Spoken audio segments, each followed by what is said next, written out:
भारतीय राष्ट्रीय महिला कांग्रेस की राष्ट्रीय अध्यक्ष के तौर पर 10 जनवरी को मैंने शपथ लिया। 60 दिन नहीं हुए अभी, लेकिन इन 60 दिनों में 20 राज्यों का मैंने दौरा किया है।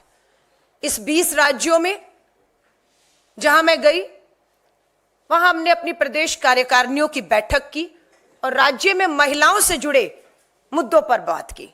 हम लोगों ने इन 20 राज्यों में नारी न्याय सम्मेलन आयोजित किए। कहीं 2000, कहीं 5000, कन्याकुमारी में 10,000 महिलाएं इकट्ठी हुई। पूरे देश के अंदर जो पिछले 60 दिन और 20 राज्यों के दौरों से मुझे समझ आया, महिलाओं के प्रति अपराध में बढ़ोतरी हुई है। एक डर और एक खौफ में हमारी बेटियां, खास तौर से कहूंगी नाबालिग बेटियां और उनका परिवार जो न्याय की गुहार लगाकर अदालतों के चक्कर काट रहा है, वो डर और खौफ में है। हाल ही का मामला है कानपुर का। 2 बेटियों के साथ, गरीब बेटियां हैं, सामूहिक बलात्कार होता है, बेटियां फांसी पर झूल जाती हैं। पिता न्याय की गुहार लगा रहा है, न्याय की उम्मीद कहीं नहीं दिख रही। भाजपा की डबल इंजन की सरकार है उत्तर प्रदेश में और आज पिता भी खुद को फांसी लगा लेता है। यह उत्तर प्रदेश का मामला है। यह अपने आप में पहला मामला नहीं है। उत्तर प्रदेश में ही भाजपा का विधायक कुलदीप सिंह सेंगर ने नाबालिग बेटी का बलात्कार किया। इस लड़ाई को हम सबने मिलकर लड़ा, आपने और हमने। कुलदीप सिंह सेंगर दोषी करार दिए जाते हैं, उम्र कैद होती है, लेकिन इस मामले में भी बेटी के पिता पर झूठे मामले दर्ज कर उसे पुलिस हिरासत में रखा जाता है और उससे पीट पीट कर पुलिस हिरासत में उसकी मौत हो जाती है। यह उन्नाव के कुलदीप सिंह सेंगर वाले मामले में हुआ है। मध्य प्रदेश का मामला, भाजपा की डबल इंजन की सरकार, महिला के साथ गलत काम हुआ है। पति न्याय मांग रहा है, पति को न्याय नहीं मिला। 2 अपने बच्चों के साथ पिता ने आत्महत्या कर ली। यह भी मामला आज और कल का है। उत्तर प्रदेश, मध्य प्रदेश, डबल इंजन की सरकारें, न्याय की उम्मीदें खत्म। कहीं पिता फांसी के तख्ते पर झूल रहा है, कहीं एक पति अपने बच्चों को लेकर न्याय न मिलने की वजह से फांसी पर चढ़ रहा है। उत्तराखंड, तीसरा राज्य भाजपा की डबल इंजन की सरकार। उत्तराखंड में अंकिता भंडारी, भाजपा का नेता, यहां पर भी शामिल है। न्याय नहीं मिल रहा है। परिवार आज भी श्रीनगर उत्तराखंड में बैठा आंदोलित है। पुलिस लाठी के दम पर उन्हें उठाना चाहती है क्योंकि चुनाव आ रहा है, नुकसान हो सकता है भाजपा का, इसलिए ताकत के दम पर न्याय नहीं मिल रहा। अंकिता भंडारी को सीबीआई जांच की मांग कर रहे हैं। आपके हाथ में तो है सीबीआई, क्यों डर रहे हैं? आप ही की सरकार केंद्र में, आपकी दिल्ली में अंकिता भंडारी का परिवार जो है वो न्याय मांग रहा है और आप उसे न्याय नहीं देती हैं। ये महिला है। अंकिता भंडारी को न्याय दिलाने के लिए एक महिला अपने केस दे रही है, सरकार का ध्यान खींचने के लिए। एक महिला के लिए मुंडन करवाना, अपने केस देना, सिर्फ मुद्दे की तरफ ध्यान आकर्षित करना और यह कदम उठाना कोई आसान बात नहीं है। यह काम, मुझे गर्व है, किसी और ने नहीं, अंकिता भंडारी को न्याय दिलाने की लड़ाई लड़ते हुए उत्तराखंड से महिला कांग्रेस की अध्यक्ष ज्योति जी ने किया है। और आज भी महिला कांग्रेस, हमारी अध्यक्ष अंकिता भंडारी के परिवार के साथ न्याय का हक मिलने तक मजबूती से खड़ी हुई है। कल मैं त्रिपुरा से लौटी हूं। भाजपा की डबल इंजन की सरकार रक्षक भक्षक बन गए हैं। त्रिपुरा में मजिस्ट्रेट ने किया रेप, पीड़िता का सेक्सुअल हैरासमेंट। न्याय नहीं है, वहां पर भी भाजपा की डबल इंजन की सरकार है। रक्षक भक्षक बन गए हैं और पीड़िता कल त्रिपुरा में आकर हमसे मिली है, हमसे मदद मांग रही है कि राहुल गांधी जी की भारत जोड़ो न्याय यात्रा नारी न्याय की बात कर रही है। हमें न्याय की उम्मीद भाजपा की डबल इंजन की सरकार त्रिपुरा और दिल्ली से नहीं, आपसे है। हम विश्वास दिलाकर आए हैं इस बेटी को भी कि आपकी इस अन्याय के खिलाफ लड़ाई, न्याय का हक मिलने तक इस लड़ाई को भारतीय राष्ट्रीय महिला कांग्रेस और राहुल गांधी जी कांग्रेस की मदद से हम लड़ेंगे इन बेटियों की लड़ाई। बीएचयू प्रधानमंत्री जी का संसदीय क्षेत्र है वाराणसी। उस वाराणसी के बीएचयू में पढ़ने वाली बेटी का 3 लोग सामूहिक बलात्कार करते हैं। और वो कौन है? भाजपा के आईटी विभाग से जुड़े हुए 3 बड़े नेता। और ये कौन है? ये रहे हैं केंद्र में। इस अपराध के केंद्र में कोई और नहीं, देश के प्रधानमंत्री और महिला बाल विकास मंत्री स्मृति ईरानी हैं। ये जो शख्स प्रधानमंत्री जी के साथ और महिला बाल विकास मंत्री के साथ मुस्कुराते चेहरों से देखा जा रहा है, ये हमारी बीएचयू में पढ़ने वाली बेटी का सामूहिक बलात्कारी है। बेटी समय मांग रही हैं, प्रधानमंत्री जी आपसे, आपके पास इन सब से मिलने का समय है, लेकिन आपके पास हमारी बेटियों जो न्याय की गुहार लगा रही हैं उनसे मिलने का समय नहीं है आपके पास। मध्य प्रदेश में ये दोनों लाडली बहना योजना का प्रचार प्रसार कर रहे थे, इसलिए 3 महीने तक इनकी गिरफ्तारी नहीं हुई और बीएचयू के छात्र उस बेटी का साथ देते हुए आंदोलित रहे। ब्रजभूषण शरण गिरफ्तारी हो गई, जेल भेजे गए। कहां है ब्रजभूषण शरण? कौन है साक्षी मलिक? कौन है दिनेश फोगाट? भाजपा का सांसद है, इसलिए दिल्ली की पुलिस ने हिम्मत नहीं दिखाई, गृह मंत्रालय के दबाव में एफआईआर नहीं हुई। हम सुप्रीम कोर्ट का धन्यवाद करते हैं कि दिल्ली पुलिस को फटकार लगाई, एफआईआर हुई, चार्जशीट हो चुकी है, लेकिन आगे की कार्रवाई नहीं है, गिरफ्तारी नहीं है। संदीप सिंह हरियाणा की सरकार में आज अभी इस समय भी मंत्री बने हुए हैं, खेल मंत्री हैं।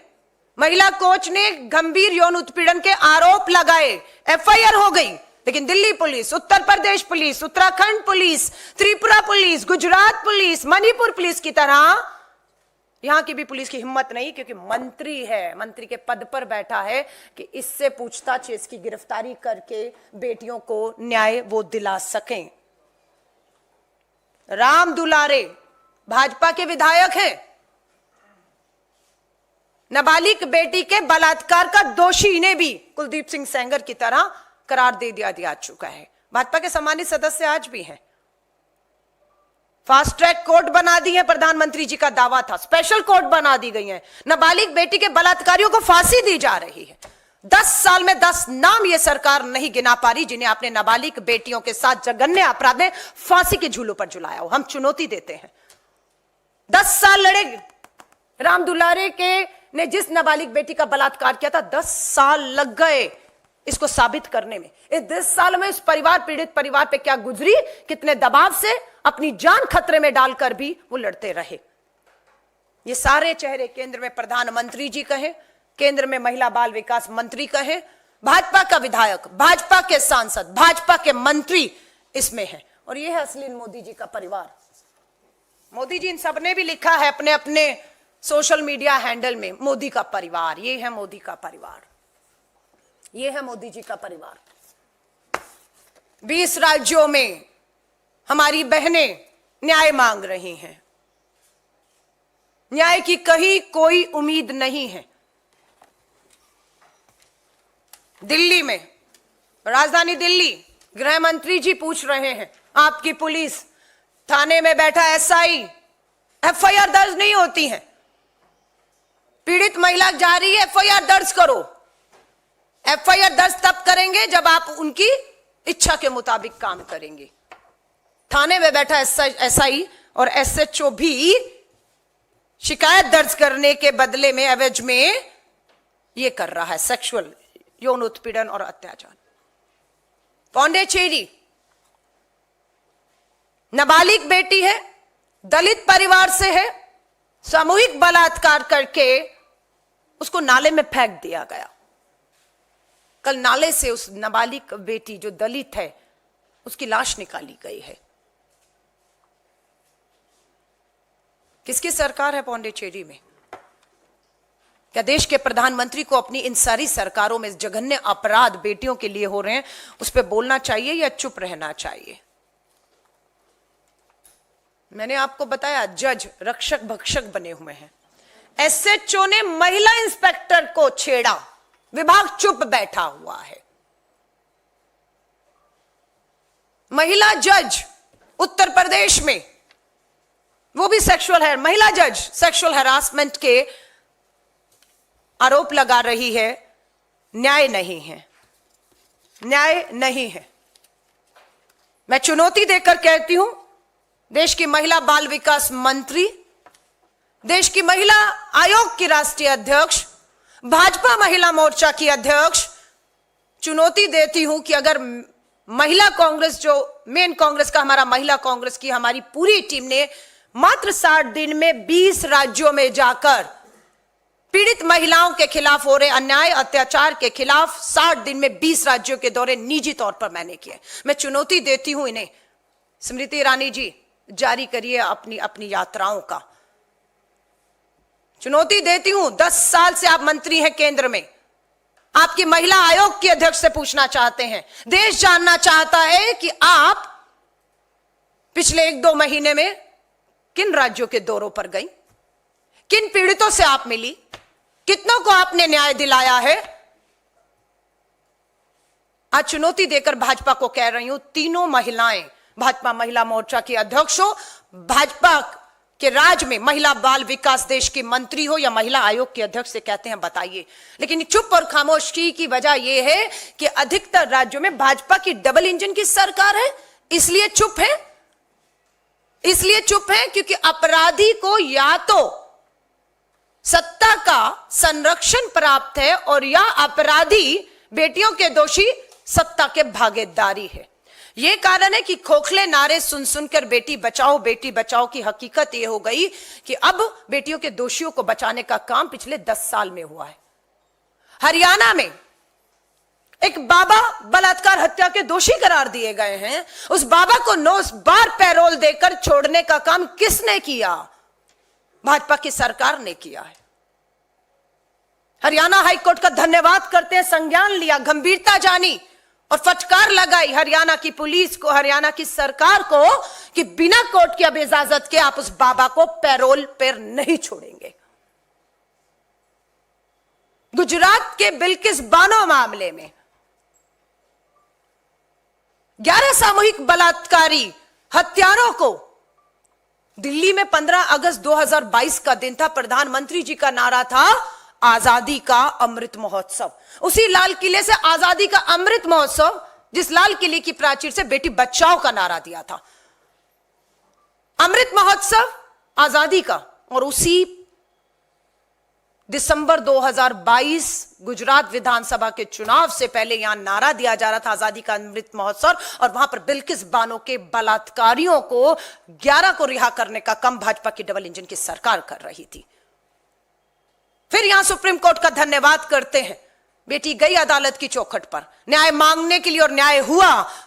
भाजपा सरकार की इच्छा के विरुद्ध फैसले के खिलाफ जाकर सुप्रीम कोर्ट ने 11 के 11 निर्भया के बलात्कारियों को वापस जेल में डालने का काम किया। गए थे भारत जोड़ो यात्रा की शुरुआत, वहां से की हमने नारी न्याय के नारे के सामने। आज भी मणिपुर जल रहा है, आज भी हिंसा हो रही है और उस हिंसा का शिकार हमारी बेटियां हो रही हैं। प्रधानमंत्री जी भूल जाएंगे, शायद हम भूल जाएंगे, लेकिन उनके जख्म, उनके घाव उन्हें नहीं भूलने दे रहे कि पुलिस स्टेशन से, पुलिस सुरक्षा के घेरे से आदिवासी बेटियों को घसीटकर बाहर लाकर नग्न करके सामूहिक बलात्कार किया। यहां पर भी मणिपुर की डबल इंजन की सरकार ने कुछ नहीं किया, प्रधानमंत्री जी खामोश रहे। सुप्रीम कोर्ट ने फटकार लगाई कि अगर सरकार कार्रवाई नहीं करेगी तो उन्हें कार्रवाई करनी पड़ेगी।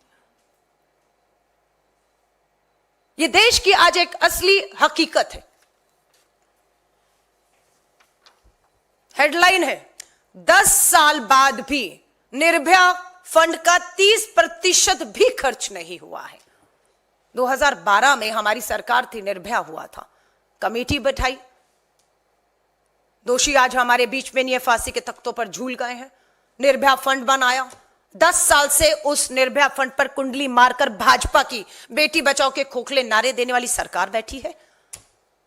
30% भी फंड इस्तेमाल नहीं हुआ निर्भया का। कहां खर्च होना था ये? ना खर्च होने से इसका खामियाजा, इसका नुकसान किसे उठाना पड़ा? ये यहां इस्तेमाल होने थे फंड, यहां पर भी देख लीजिए। 28 फरवरी भाजपा की सरकार बन गई। राजस्थान पर महिलाओं के साथ अपराध हो रहा है, ये कह कर वहां सत्ता हासिल की इन्होंने। 28 को पता लगता है कि निजी अस्पताल के आईसीयू में बेहोशी का इंजेक्शन देकर महिला से रेप हो रहा है। थाने देख लीजिए, अदालतें देख लीजिए, अस्पताल देख लीजिए, हर जगह ये अपराध जो है चरम पर है। 20 राज्यों के दौरे में मैं सिर्फ पीड़ित बेटियों को, परिवारों को ही नहीं मिली, मैं उस पिता भाई से भी मिली जो अपनी बहन बेटी को न्याय दिलाने के लिए अदालतों के चक्कर पिछले 10 सालों से काट रहे हैं। हमसे पूछा उन्होंने, ये फास्ट ट्रैक कोर्ट क्या होती है? ये फास्ट ट्रैक कोर्ट के नाम पर केस चल रहा है और 10 साल से केस चल रहा है। ये भाई और पिता ने कहा, जो पीड़ित बेटी और बहन की लड़ाई को लेकर रोज अदालत में खड़े होते हैं, तारीखें पढ़नी है। 10 साल फास्ट ट्रैक कोर्ट, दावा था स्पेशल कोर्ट होगी। क्या होगा स्पेशल कोर्ट में पूछा गया, हकीकत यह थी कि उसमें सिर्फ नाबालिग बेटियों के बलात्कार से संबंधित मामलों की सुनवाई होगी और कोई मामला नहीं सुना जाएगा ताकि न्याय हो सके। फास्ट ट्रैक कोर्ट के नाम पर, स्पेशल कोर्ट के नाम पर 10-10, 15 साल हो गए।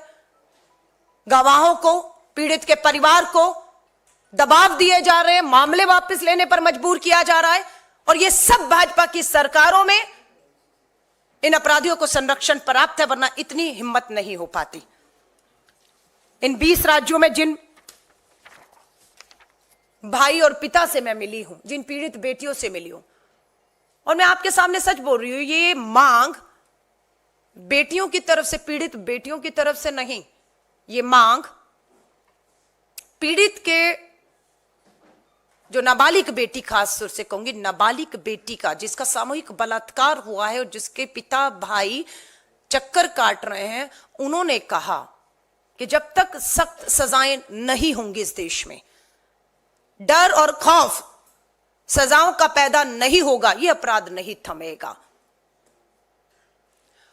मांग उठी, मुझे नहीं मालूम इस पे कानून बन सकता है नहीं बन सकता, संसद का चुनाव है, महिला आरक्षण तो लागू हुआ नहीं, वरना मुझे तो था कि 180 बहनें अगर इस बार महिला आरक्षण पर लड़ती, जीतती, तो स्वाभाविक है मेरी जैसी बहन उसकी मांग जरूर करती। जो इस पिता ने और भाई ने मांग की, जो नाबालिग बेटियों के पिता और भाई हैं, कि जब तक अपराधियों को डर और खौफ सजाओं का पैदा नहीं होगा, ये नहीं रुकेंगी। तो पूछा गया क्या सजा हो सकती है? मांग उठी, नपुंसक बनाया जाए। ये मांग उठी और ये मध्य प्रदेश से उठी। उज्जैन की बच्ची सड़कों पर लहूलुहान सामूहिक बलात्कार की, सड़कों पर थी, दरवाजे बंद किए जा रहे थे। ये मांग वहां से उठी जब मैं मध्य प्रदेश में अभी गई हूं। ये झारखंड और छत्तीसगढ़ में उठी ये मांगे। समर्थन मांगा गया कि आप आधी आबादी इसका समर्थन करिए, हम आपके साथ, हमारी बेटियों को खौफ और डर में, क्योंकि जब सजाएं नहीं होती तो स्वाभाविक है जो अपराधी है उसकी हिम्मत बढ़ जाती है। और हिम्मत टूटती किसकी है जब न्याय नहीं मिलता? एक पीड़ित का परिवार और एक बेटी की आस और उम्मीद टूटती है। और भारत जोड़ो न्याय यात्रा में नारी न्याय के तहत हम विश्वास दिला रहे हैं कि हम पीड़ित परिवारों के इस न्याय की उम्मीद को खत्म नहीं होने देंगे। हमने उन्हें विश्वास दिलाया, हर पीड़ित परिवार को।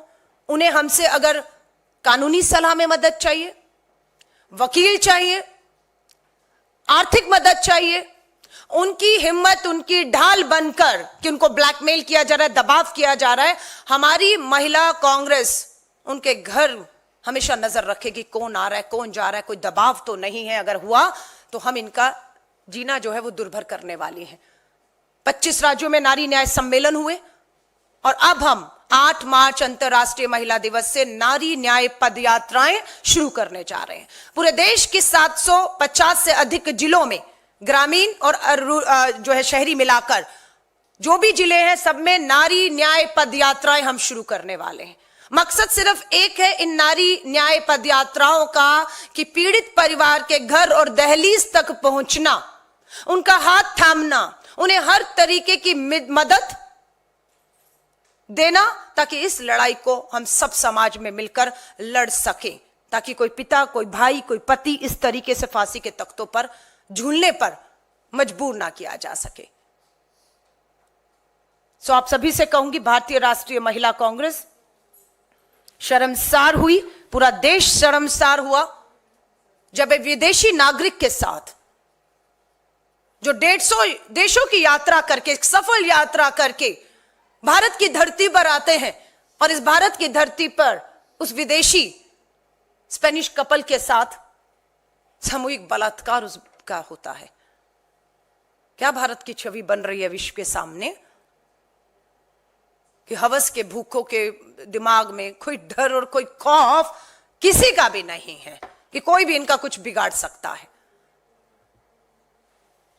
हम इन्हीं चीजों को लेकर देश की महामहिम राष्ट्रपति जी से, जो खुद स्वयं आदिवासी समाज से आने वाली एक महिला है, उनसे भी गुहार लगाते हैं कि आप जब कल अंतर्राष्ट्रीय महिला दिवस पर महिलाओं को बुलाकर सम्मानित करेंगी, जश्न मनाएंगी, तस्वीरें होंगी, हम उनसे और प्रधानमंत्री जी से निवेदन करना चाहते हैं, बुलाइए उन पीड़ित बेटियों को, कम से कम उन नाबालिग बेटियों को मिलिए, उन बच्चियों को मिलिए, उनके परिवारों को मिलिए और उन्हें इस अंतर्राष्ट्रीय महिला दिवस पर बुलाकर विश्वास दिलाइए कि उनके सभी के मामले fast track court, special court में चलते हुए दोषी जो भी खासतौर से पोक्सो कानून के तहत नाबालिग बेटियों के खिलाफ जो अपराध में दोषी करार दिए जाएंगे, उन्हें फांसी की सजाओं पर झुलाया जाएगा। हम उनसे मांग करते हैं, उम्मीद करते हैं कि वो ऐसा करेंगे। इसके साथ साथ कर्नाटका में, तेलंगाना में और हिमाचल में हमारी सरकारें हैं। महिला कांग्रेस की तरफ से हमने अपने तीनों मुख्यमंत्रियों से समय मांगा है। समय मांगने के पीछे एक ही कारण है कि हम अपने इन 3 राज्यों को भाजपा शासित डबल इंजन की सरकार और देश के सामने एक उदाहरण बनते हुए हम दिखाना चाहते हैं कि कम से कम इन 3 राज्यों में कहीं पर भी किसी भी नाबालिग बेटी के साथ जघन्य अपराध के मामले अगर अदालतों में चल रहे हैं 5, 10, 15 सालों से, हिमाचल में भाजपा की सरकार थी डबल इंजन की, कर्नाटका में भाजपा की सरकार थी डबल इंजन की, तेलंगाना में भी भाजपा के साथ बीएसआर चल रहा था। हमारी सरकारें अभी आई हैं, मामले वहां पर भी हैं, उसकी सूची हम लेकर मुख्यमंत्री से मिलने वाले हैं ताकि उन मामलों को हम फास्ट ट्रैक कोर्ट में चलाकर कम से कम नाबालिग बेटियों के अपराधियों को हम इन 3 राज्यों में फांसी के तख्तों पर झुलाकर हम एक उदाहरण पेश कर सके। कम से कम हमारी सरकारें और हमारी कोशिश रहेगी कि ये डर और खौफ अगर भाजपा की सरकारें पैदा नहीं कर पा रही, क्योंकि वो संरक्षण दे रही हैं, क्योंकि अपराधी उनकी पार्टी से है, लेकिन हम इसे हल्के में नहीं लेंगे और उम्मीद है ये उदाहरण हमारी सरकारों से शुरू होंगे और इन राज्यों में अधिकतर अपराधी भी भाजपा से जुड़े हुए हैं, क्योंकि भाजपा की सरकारें थी, अपराधी को संरक्षण था इन तीनों राज्यों में भी और इनका कोई कुछ नहीं बिगाड़ सका। आज भी हमें मालूम है जब हमारी सरकारें वहां पर अब इन पे कार्रवाई करेंगी तो वो वहां की हाई कोर्ट से निकलकर यहां तक आएंगे, गृह मंत्रालय में आएंगे, सुप्रीम कोर्ट जाएंगे, हर तरीके से बचने की कोशिश करेंगे और उन्हें बचाने की कोशिश भाजपा जैसे करती आई है अपराधियों को वो करेगी। लेकिन हम भी अब इस लड़ाई को अंजाम तक पहुंचाने की ठान कर निकले हैं। 5 राज्यों के दौरे मेरे रह चुके हैं जिसमें गुजरात शामिल है। बहुत सी गुजरात की बहनें न्याय मांग रही हैं, गुहार लगा रही हैं। भारत जोड़ो न्याय यात्रा राहुल गांधी जी के नेतृत्व में वहां से भी गुजरने वाली है और फिर महाराष्ट्र में अंतिम पड़ाव पर हम आएंगे। दिल्ली पुलिस जा रहे हैं राहुल जी गुजरात में, हैं बहुत सी बहनें वहां पर भी जिन्हें भाजपा की सरकार में इतने सालों में 28 साल से उनकी सरकार न्याय नहीं मिला। और उसी तरह जैसे दिल्ली में भी दिल्ली पुलिस राहुल जी के घर नोटिस लेकर गई थी कि राहुल गांधी जी, आपने भारत जोड़ो यात्रा की और उस यात्रा में आपने राहुल जी कहा कि आपसे बलात्कार, यौन उत्पीड़न और शोषित पीड़ित बेटियां बहनें मिली हैं, वो न्याय मांग रही हैं। दिल्ली पुलिस राहुल जी के दरवाजे नोटिस लेकर पहुंचती है कि राहुल जी, उनकी जानकारी लेने आए हैं आप हमसे। बल्कि राहुल जी से दिल्ली पुलिस जानकारी चाह रही थी। महिला कांग्रेस ने तब भी जवाब दिया था, जानकारी चाहिए, जाइए बगल में आप ही की दिल्ली की राजधानी के जंतर मंतर पर मणिपुर की आदिवासी बेटियां जो सामूहिक बलात्कार की शिकार हुई हैं, बैठी हैं, न्याय मांग रही हैं, उन्हीं की बात कर रहे हैं।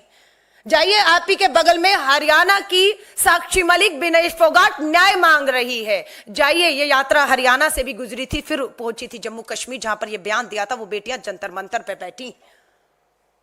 भारत जोड़ो न्याय यात्रा जब उत्तराखंड में थी, तब भी अंकिता भंडारी का परिवार जो है न्याय मांग रहा था। हमने बताया यही तो है, लेकिन आप वहां नहीं जाना चाहते हैं।